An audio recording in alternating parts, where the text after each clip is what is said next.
Salut à tous et bienvenue sur Tarif et News, semaine 19. Alors comme vous le voyez, il n'y a pas de programme d'animation parce que j'ai pas eu le temps et puis parce qu'il y a des choses qui se sont décidées pas plus tard que ce matin.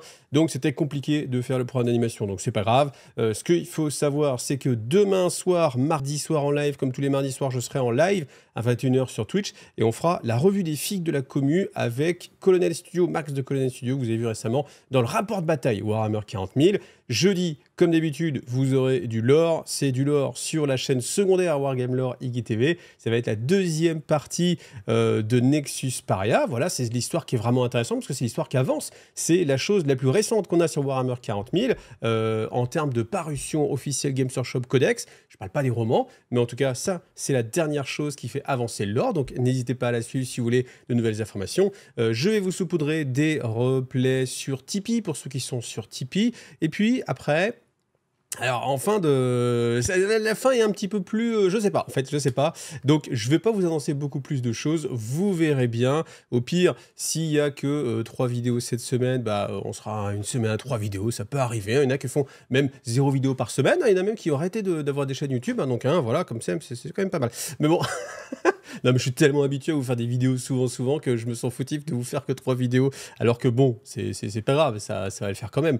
Mais pourquoi? Parce que, en fait, je vais enfin fêter les 7 ans de la chaîne. 7 ans, c'est comme ça. Donc, les 7 ans de la chaîne, j'avais prévu que peut-être ce soit ce week-end, mais ça ne va pas être ce week-end, ça va se reporter, parce que c'est vraiment trop court, j'y arrive pas. Donc du coup, ce sera semaine prochaine, samedi 18, attendez-vous à un gros live toute la journée du samedi 18, et on verra, j'en parlerai tout à l'heure, parce que j'en parlerai tout à l'heure à ce moment-là, mais en tout cas, comme d'habitude, je serai avec du monde, on fera des jeux, on essaiera de mettre la bonne ambiance, il y aura des choses à gagner. Si vous êtes là, vous aurez à peu près, toutes les demi-heures environ, la possibilité de répondre à des questions qui vous permettront d'avoir des chances de être tiré au sort pour gagner la malle au trésor. Et dans la malle au trésor, il y a plus de 3000 € de figurines, quasiment que du neuf. Ouais, non, il y a quasiment que du neuf, que des choses que je n'utilise pas. Donc, elles seront à gagner pour vous comme d'habitude. Et après, rappelez-vous que si vous me suivez sur Tipeee, eh bien, vous aurez des chances de gagner. Donc, même si vous n'êtes pas là le jour même, à partir du moment où ce mois-ci, vous me soutenez sur Tipeee,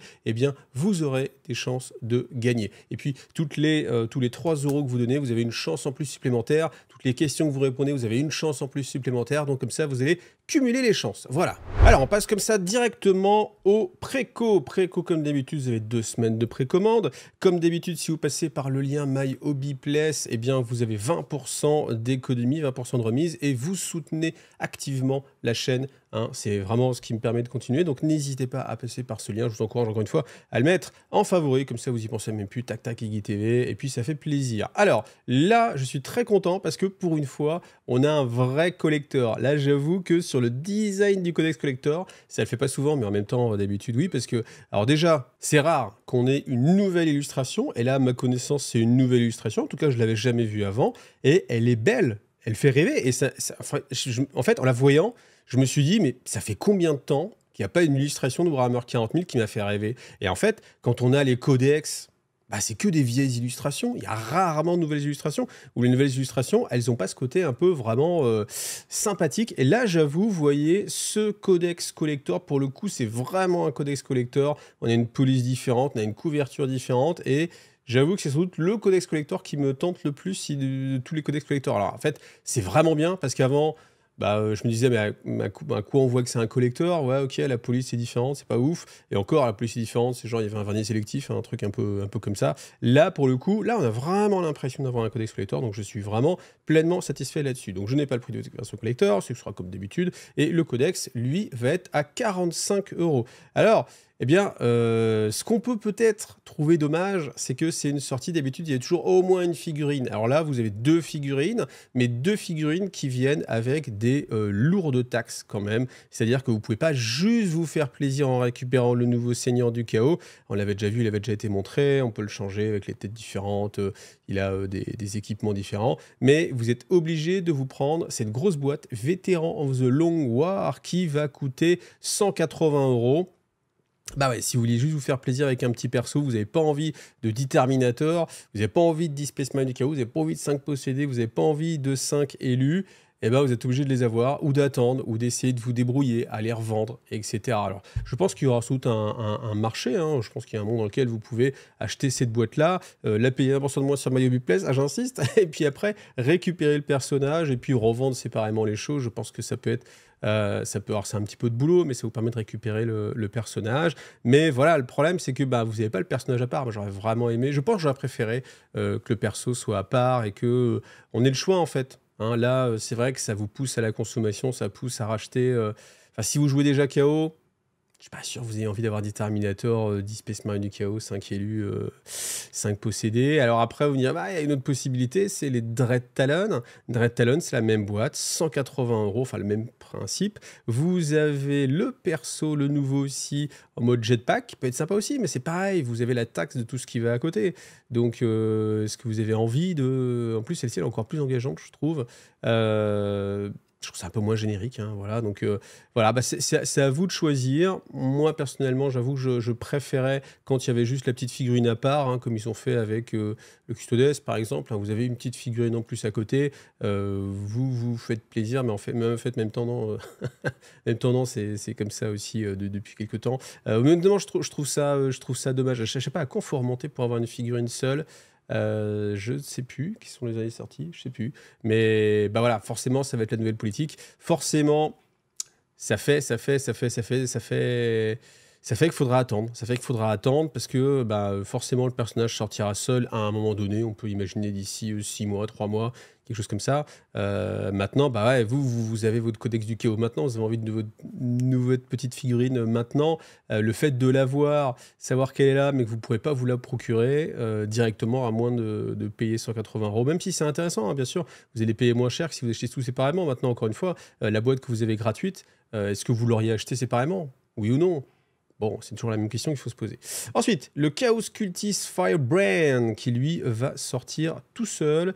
Alors, j'ai pas son tarif, donc je vais pas pouvoir vous dire, mais en tout cas, voilà, il va aider vos cultistes, il va être assez puissant, on a l'impression, un D6 plus 3, force 5. Bon, toujours, évidemment, c'est du lance-flamme. On ne donne pas la portée du lance-flamme, hein, ça pourrait changer des choses ici, mais en tout cas, la figurine est assez sympathique. Voilà, c'est bien qu'elle puisse être jouée dans l'armée. Ensuite, vous avez le pack de cartes, 25 euros, le pack de dés, 23 euros. Et puis bah, si vous voulez acheter ces figurines-là, qui ne sont plus jouables dans le codex maintenant, eh bien, vous pouvez vous procurer bah, des choses qui ont disparu. Alors, je comprends pas bien la logique en fait de sortir des unités du codex qui avaient des figurines, donc qui étaient censément... Enfin, parce que là, du coup, si ça disparaît, bah voilà, tous les gens qui ont acheté et qui ont dépensé des sous pour acheter leur Onva, leur Onshui, etc., leur Long Strike, hein, plus forcément, évidemment, Long Strike, bah eux, ils peuvent plus jouer avec leurs figurines, d'accord, mais malheureusement, enfin, on le propose quand même à des gens qui voudraient le racheter derrière. Je comprends pas trop cette notion de mettre to order sur des figurines qui viennent de disparaître du codex. Peut-être que vous vous dites, ok, c'est pour la collection. Alors, je pense qu'en fait, c'est ça, hein, c'est juste pour la collection. Le fait de se dire, allez, les figurines vont disparaître, eh bien, je les achète avant qu'elles ne soient vraiment plus disponibles et qu'il faille dépenser beaucoup de sous pour les récupérer. Donc, je pense que c'est ça, simplement, là. Auquel cas, c'est quand même pas mal. Voilà, c'est pas mal. Après, on peut quand même se poser la question de la pérennité de chaque chose maintenant. Hein. Et puis c'est vrai qu'avec le débat qu'il y a eu sur les Stormcast, ou toute une série de Stormcast qui ne sont plus jouables, c'est dommage, en fait, c'est inquiétant, parce que c'est vrai qu'à un moment donné, il n'y avait pas cette notion en fait de périssabilité, est-ce que ce terme existe, je pense, mais du côté périssable des figurines. Moi, je me disais, autant les cartes, il y a des cartes, bah, tu peux plus les jouer parce qu'elles sont sorties des listes. La figurine, quoi qu'il arrive, ta figurine sera tout le temps jouable. La figurine, elle est sortie. Voilà, au pire, elle peut être refaite, mais sinon, tu vois, tu peux toujours la jouer. Et en fait, eh bien, du coup, ce n'est plus vrai. Ce n'est plus vrai depuis quelques temps maintenant. Et donc, du coup, moi, personnellement, évidemment, je trouve ça un petit peu dommage. Après, je peux comprendre aussi qu'il faille faire des choix avec 40 ans de... Je sais pas, non, combien de temps, peut-être, ouais. Bon, je sais pas, en même temps, si on compte les taux, ça ferait que 20 ans. 20 ans de sortie de figurines, oui, il faut épurer un petit peu le codex, ça peut être difficile. Je sais pas, dites-moi ce que vous en pensez en commentaire. Est-ce que vous seriez plus est-ce que vous pensez que c'est une meilleure chose de favoriser les nouveaux joueurs pour ne pas les frustrer? Parce qu'en fait, l'idée elle est là, c'est que les figurines n'étant plus disponibles, un nouveau joueur serait frustré en disant: «Bah, je ne peux pas me procurer cette figurine, si ce n'est, à un tarif, qui ne me plaît pas, ou, via, l'occasion, ou via, les proxys». Ou alors vous pensez qu'il vaut plutôt privilégier en fait les gens qui jouent depuis longtemps, qui ont fait l'effort d'acheter les figurines, et puis leur dire: «Non mais t'inquiète pas, rassure-toi, ta figurine, tu pourras toujours la jouer». Voilà, je sais pas, je pense qu'il faut faire des choix, voilà, le choix de Games Workshop a été fait. Évidemment, dites-moi encore en en commentaire votre avis là-dessus. Alors, puisqu'il est question de donner son avis, résultat du sondage de la semaine dernière, c'est quoi pour vous un bon hobbyiste? Oui à 64% et non à 36%.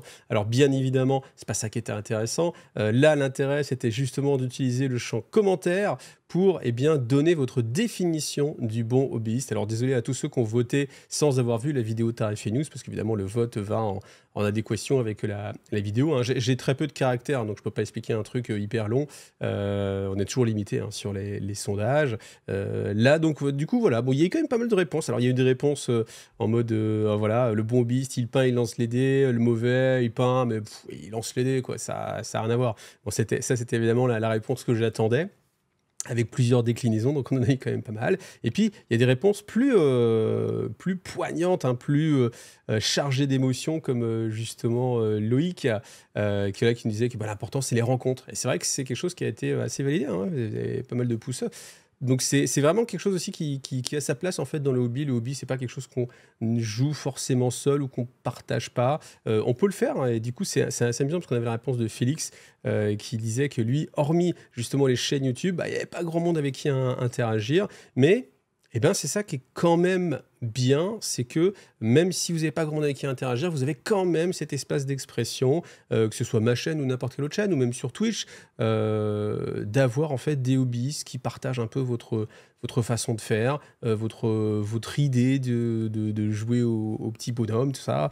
Et finalement, c'est assez sympathique. Et voilà, donc je vous laisserai lire. C'est assez sympa. Il y a des trucs rigolos, des trucs un petit peu plus premier degré. Il y a un petit peu de tout, mais en tout cas, merci à vous tous d'avoir répondu. Et puis, bah voilà, ça marche bien, hein, cet onglet communauté. Donc, c'est sur la chaîne YouTube, dans l'onglet communauté. Et vous retrouverez toutes les semaines, sauf quand j'oublie, évidemment, le sondage et puis le résultat, voilà, qu'on commente. Et moi, ça me fait plaisir, hein, comme ça, d'avoir votre avis et puis de rebondir dessus. Alors, on va enchaîner avec les sondages et votre avis, parce que il y avait donc ce Army on Parade, voilà, sur les membres du staff Warhammer. Donc, il y avait des choses assez intéressantes. Et en fait, il y avait des conversions. Donc, tout ce qui n'est pas peint en général, c'est plutôt pas mal converti. Bon, là, c'est juste, entre guillemets, c'est les nouveaux croûtes. Voilà, ok. Là, bon, voilà, les lunettes, très bien. Par contre, je me suis arrêté sur ces photos. Et en fait, là, on a une bonne grosse dose de conversion. Et en fait, je me suis dit, mais c'est vrai que ça, on le voit de moins en moins en fait. Est-ce que vous n'avez pas l'impression qu'on voit de moins en moins de conversions? Et est-ce que c'est une bonne ou une mauvaise chose? Alors moi, je trouve évidemment que c'est une mauvaise chose. Je préfère quand les gens s'investissent plus sur la conversion. Mais en même temps, ça sous-entend aussi qu'il y a peut-être moins besoin de convertir. Alors, je me rappelle l'époque où le serpent Eldar n'existait pas. Il fallait trouver comment convertir son serpent Eldar à base de petites cuillères, à base d'antennes télévisuelles, comme moi j'ai pu le faire, à base de bidouilles ou à base de Forge World aussi. Bon, ça c'était la solution un peu des riches, hein, à l'époque où où il fallait acheter des kits d'upgrade Forge World. Mais malgré tout, je trouve qu'on voit de moins en moins de conversion. Est-ce que vous pensez aussi qu'on voit de moins en moins de conversion? Eh bien, c'est justement, alors c'est pas exactement ça le sujet du sondage, mais le sondage de cette semaine, donc c'est pareil, hein, vous le trouvez dans l'onglet communauté. Pratiquez-vous la conversion sur vos figurines? Non. Et oui, par nécessité, et oui, par plaisir. Alors, qu'est-ce que j'entends par là? Par nécessité, c'est-à-dire que, par exemple, vous aviez envie de faire telle entrée du codex, vous ne l'avez pas, ou alors, peut-être, je ne sais pas, l'exemple qui me vient, c'est les Gaunt, par exemple. Vous avez les Gaunt de Léviathan, vous en avez pas plein, vous en avez déjà plein, ça faisait déjà beaucoup, et après, ils vous sortent une boîte où on a des équipements qu'il n'y avait pas avant. Mince, et les équipements, ils sont gratos. Donc du coup, faut être stupide pour pas jouer les équipements, parce que vous avez une meilleure arme au sein de votre unité de Gaunt. Pourquoi se priver de cette meilleure arme? Eh bien parce que vous ne l'avez pas physiquement de représenter. Donc du coup, par nécessité, parce que vous n'avez pas envie de vous retaper une boîte de Gaunt, eh bien vous faites de la conversion par nécessité. Et puis après, l'autre aspect, c'est aussi par plaisir. C'est parce que vous avez envie de personnaliser vos figurines, de vous faire plaisir, voire même vous préférez faire de la conversion que faire de la peinture ou du jeu. Ça existe, hein, des gens qui manipulent les choses. Et puis voilà, n'hésitez pas du coup à répondre dans ce sondage. Et puis vous avez aussi les commentaires pour détailler un petit peu les choses. Voilà, merci à vous de participer. Alors le sponsor de cette vidéo, c'est Torek Accessoires. Torek Accessoires, vous savez que vous avez un code promo IGTV qui vous donne 10% de remise sur vos commandes. Et puis Torek, eh bien, on le voyez souvent dans les vidéos, hein, parce que forcément, il fournit pas mal de produits, hein. Vous avez les gabarits, par exemple, qui sont utiles pour les objectifs, les zones, les sidebars, hein, qui permettent de limiter, en fait, et que vous avez vu dans mon dernier rapport de bataille, hein, c'était un tapis Torek, c'était des sidebars de chez Torek. Et puis là, la dernière sortie, c'est pour AOS V4, qui va très très bientôt arriver. Vous avez toute une série de gabarits d'objectifs, donc vous pouvez les acheter soit séparément, c'est-à-dire que si vous avez un modèle qui vous plaît, vous dites bah tiens, je vais prendre ce modèle-là, voilà, 3,90, donc là vous avez les tailles, hein, rassurez-vous. Vous avez même un petit rond, enfin comme on le voit ici, hein, qui vous détaille la partie qui est censée représenter l'objectif lui-même, puis après la zone qu'il va occuper, et puis vous pouvez comme ça avoir 6 objectifs avec un look un peu différent. Ça peut être pas mal d'avoir des choses qui sont vendues comme ça un peu séparément, plutôt que d'avoir toujours le même look d'objectif. Après, si vous voulez quelque chose de neutre, vous avez celui-ci qui est, ma foi, assez neutre, hein, qui va passer sur pas mal de tapis. Donc voilà, ça c'est les nouveautés pour AOS. Soit vous avez votre look, soit vous faites un panachage de ce que vous voulez, tout simplement. Et merci à Torek pour le sponsoring. Alors justement, je vous parlais d'AOS V4, donc on a la date de l'annonce, pas la date de la mise en vente, mais ça ne sera tardé après. Donc vous avez, alors là, pour ceux qui ne savent pas tous les codes en fait, pour savoir l'horaire réel en France, BST c'est en Angleterre, donc il faut rajouter 1 heure pour être en France, et sinon la France c'est CEST, le moyen mnémotechnique c'est la France, c'est CEST, c'est facile ça. Je vous dis ça maintenant, c'est cadeau, c'est offert, vous vous en rappellerez toute votre vie. C'est notre timeline à nous, donc c'est-à-dire 2 heures du matin. Voilà, donc il faudra être là. Est-ce que vous avez d'être là le 17 à 2 heures du matin? Moi, personnellement, je pense pas que, je sais pas, on verra, c'est la semaine prochaine, mais je pense que ça va tomber assez mal, ça va me faire une grosse journée. Je pense pas que je ferai cette review, mais peut-être, hein, je vous le dirai à ce moment-là. Et puis, donc, qu'est-ce qui va se passer? Évidemment, ils vont nous révéler le contenu de la boîte complète, donc vous allez avoir l'ensemble de la boîte, faire waouh, c'est magnifique, génial, je la veux, j'en prends 15. Et puis, vous aurez aussi, un peu plus tard, donc là c'est pareil, le samedi, alors, PM, donc ça veut dire passe, c'est-à-dire après, c'est à 19h45, vous aurez révélation un petit peu plus classique avec du 40K, de l'Horus Hérésie, du Légion Imperialis et du Necromunda. Là, par contre, ce sera le 18 à 19h45 et là, je restreamerai ce passage-là. Pourquoi? Parce que le 18, c'est aussi l'anniversaire de la chaîne. Donc, je serai toute la journée en stream et on fera, alors pas une pause, mais à un moment donné, je viendrai sur le PC et puis avec les amis qui sont là, on commentera tous ensemble les sorties en disant « Oh, génial !» ou alors « Oh, ils abusent !» ou alors, voilà, comme ça, je serai pas seul à commenter, ça fera super bonne ambiance et puis vous pourrez gagner des lots tout en regardant cette preview. Donc, je vous invite vraiment à venir sur ce passage-là parce que justement on posera sans doute des questions après en disant alors quel a été le truc qui a été révélé, etc. Le premier qui répond bien il a des chances de gagner des lots supplémentaires. Enfin, voilà, plus de 3000 € à gagner, hein, je vous le rappelle sur IGTV. Donc il faudra juste être là au bon moment sur Twitch le samedi 18. Et puis voilà, sinon après, on aura aussi d'autres informations. Après, on peut se tenir aussi, dire tiens, c'est bizarre parce qu'on n'a pas ni de Warcry, ni de Warhammer Underworld, ni de The Old World. Donc là, on est vraiment que sur du futuriste. Donc à voir, est-ce que vous voulez faire une thématique et vraiment focus le Medfan sur AOS et puis pas, comment dire, diluer en fait l'envie des gens qui aiment bien le Medfan en leur montrant autre chose et puis les focaliser sur AOS, peut-être, hein, ça peut être une technique commerciale. Comme d'habitude, un gros merci à ceux qui me suivent sur Tipeee. Et puis, je vous rappelle que vous aurez les vidéos lore en avance. Et puis, ce mois-ci, précisément, tous ceux qui me soutiennent sur Tipeee, vous gagnez des chances d'être tirés au sort pour gagner, pour choisir dans la malle au trésor plein de lots. En général, il y a entre 5, 6 personnes qui sont tirées au hasard. Ça allait jusqu'à 8, mais je pense pas que j'arrive jusqu'à 8. Enfin, on verra. Il y aura plusieurs personnes qui vont être tirées au hasard et les personnes vont piocher des éléments au fur et à mesure dans le système de draft parmi tout ce que je vais vous proposer de gagner. Il y a quasiment que des choses neuves et vous n'êtes pas obligé d'être là le samedi 18 comme je n'ai déjà parlé, mais vous pouvez, à partir du moment où vous m'avez soutenu sur Tipeee au mois de mai, eh bien participer tout simplement. Chaque palier de 3 € vous fournit une chance supplémentaire. Voilà. Et puis, je remercie encore ceux qui viennent de rejoindre, à savoir Totor, merci à toi. Un gros bisou ici à Xavlab. Et puis, un petit clin d'œil avec un petit pouce à Tokimatu. Merci de continuer à suivre la chaîne et merci pour ton message. Voilà. Merci à vous tous. Et puis, on continue. On continue et on termine avec la fameuse Jesai. Voilà pour les Skaven. Je crois que c'est limite la figurine la plus emblématique des Skaven. Hein. Moi, j'ai l'impression que je l'ai toujours vu. Donc là, voilà le nouveau design. On est dans la continuité de la non-rupture, du changement, de l'amélioration, mais c'est pas révolutionnaire. Donc, c'est-à-dire que si vous êtes un ancien joueur, vous pourrez réutiliser vos anciennes Jesai. Je pense que ça choquera pas trop. Celles-ci sont bien sûr plus fines, plus jolies, plus ouvragées. Voilà.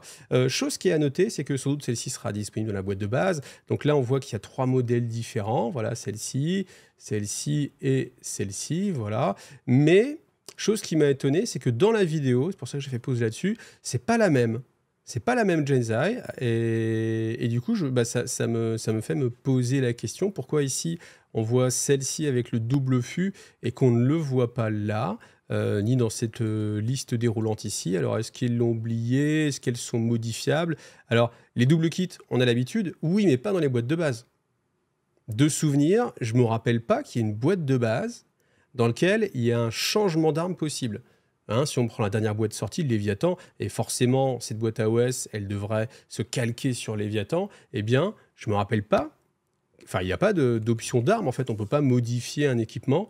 On est obligé de monter les figurines. Les figurines, c'est des figurines Eclipse, donc il n'y a pas de pièces détachées. 100% de votre grappe est utilisé. Et là, je m'étonne sur ce canon qui change, ce canon double. Donc, écoutez, je sais pas. J'ai essayé de lire, mais j'ai rien vu qui disait... qui en parlait. Donc, je sais pas. Quel est votre avis là-dessus? N'hésitez pas à me le dire. En tout cas, on aura la réponse avec la révélation de la boîte qui sera la semaine prochaine. Mais voilà, en attendant, voilà, une belle figurine Skaven. Et puis, il n'y a plus qu'à prendre son mal à patience pour la semaine prochaine, tout simplement. Donc, on en reste là. Je vous rappelle, demain soir, en live, revue des figues de la communauté, jeudi à 18 h, comme d'habitude, sur Wargame Lore TV, la suite de Nexus Paria. C'est vachement intéressant parce que l'histoire progresse. C'est vraiment les dernières nouveautés réelles parues dans les publications Games Workshop avec le système Crusade. Donc, c'est le deuxième élément de la série. Je sais pas combien il y aura d'éléments dans la série, 3 ou 4, je pense. Et puis après, en fin de semaine, je sais pas, on verra. Et puis, je vous tiendrai au courant sur Facebook, sur Discord. N'hésitez pas à l'utiliser, ces moyens de communication pour être tenu au courant simplement de ce qui va se passer. Et je vous rappelle, réservez déjà le samedi 18 toute la journée. Je pense que ce sera de 13 h à 23 h. Je ferai du live sur Twitch en stream toute la journée avec des lots à gagner, plein de lots à gagner comme d'habitude, comme tous les ans pour fêter les 7 ans de la chaîne. Voilà, merci à vous tous, gros bisous et à bientôt, bonne semaine à vous.